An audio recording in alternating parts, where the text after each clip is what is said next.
The chances of being identical twins is less than 1%. And that's just the start of how the Bella twins have defied the odds throughout their lives.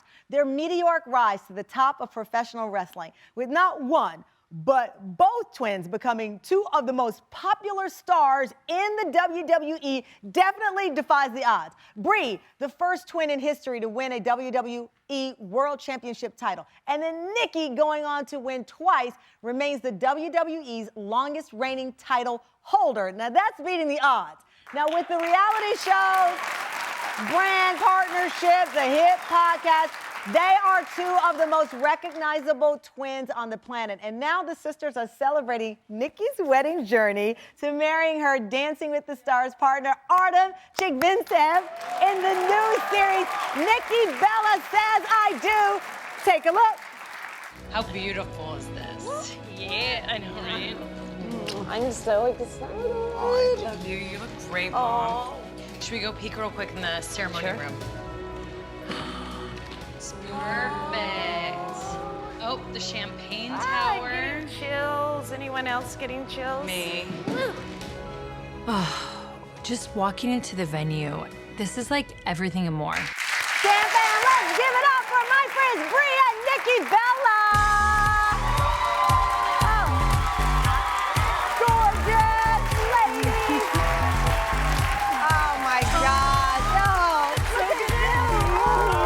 So good to see you again. I love your tie. Oh, thank you. Amazing. Such a beautiful Full disclosure, I caught a glimpse of Nikki walking past me, and I don't like to see our guests before they walk out the door, so that's why I didn't give you eye contact now. Congratulations. Thank you. Oh my God. Brie, the last time we spoke over Zoom, the babies were in the background. It was a whole it was thing. crazy. Wild. Wild. How's life? Buddy is how old now? He's he's about 2.5. He's about.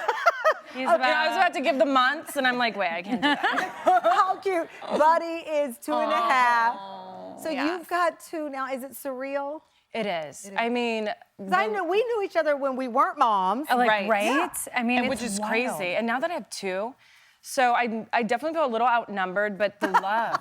Like, I didn't realize that taking my kids to school and picking them up would be such a highlight in my life. I know that feeling. When they scream mama when I pick them up, I'm always like, don't cry. That smile they have when they come through the doors and they see you, it's like nothing. I melt so much. crazy. Nothing beats that. Mateo is how old? 2.5, too. 2.5. That's right, because They're 22 hours apart. What are the odds? Right? I know. And that was not planned. As we all know, you I can't plan remember people pregnancy. were saying, did they plan it? Yeah. It's like, we called up our husbands. We're like, so tonight's the night. I love it. So do you look at the show is about odds? I mean, and you continue to defy every odd. WWE superstars, and then people said, okay, what else can they do? Next thing you know, you're hosting shows, you got the podcast. You just defy odds at every turn. Was that something from your childhood? Where did that come from, wanting to always defy and prove that you can do more? Yeah, I mean, I definitely think Brie and I, because of our childhood, we had to overcome so much. And we started to hear no a lot. And I think we were lucky that we had each other, but we were like, how do we change our no's into yeses? Yeah. And we just would never stop till we got that yes. And there were a lot of tears and blood and sweat and everything you hear. And sometimes those no's would stay no's, but then you would see the yes was a door that would open. Yeah. Another door. And I feel like it was a lot I think for some people, when childhood isn't the easiest, and you have to learn to overcome at such a young age, that as you grow older and you start to get in your careers, it becomes easier to overcome that. Well, and I think, too, having a support system really helps you to find the odds. I mean, we were lucky enough to be twins. It was like I always had my best friend by my side. And anytime I was down, she would lift me up and vice versa. So I think when you have that, it's easy to kind of go through life on the parts that are down, and we just pick each other up. Because people talk about defying the odds. The chances that you do it alone are slim. Right. I mean, whether it's a parent that believes in you, a teacher or a friend, or in your case, a twin, somebody helps you along the way to defy the odds. I was so struck by an Instagram post that you just posted. There's the big event, the Raw 30th anniversary. It's supposed to take place in Philly. Your names were up, and then your names came down because you weren't, I guess, fully booked. We know how these things happen. Yeah. But beyond the event, as you always do, you rise to such great occasions. You have spoken out about the lack of representation of women at the event and other events. What made you want to, again, defy the odds and say, if we can do it, we want other women in the ring too? Yeah, well, I think for what anyone does, when you have love and passion for something and you put your heart and your soul in it, you want to be appreciated. And I think that's in any industry. And for us female wrestlers, it was Raw 30, the 30th anniversary. And throughout those 30 years, women have done a whole lot to make Raw what it is. Yes. So when you have a 3-hour show and it's male-dominated and women aren't being honored pretty much at all, you just sit back and you're like, why aren't we being appreciated? Like, why don't you even have a video package showcasing what all these incredible women have done? And even when I spoke out, yes, thank you. absolutely. Yeah. Absolutely. And it just, I'm someone who they've always called No Filter Nikki. Oh, yes.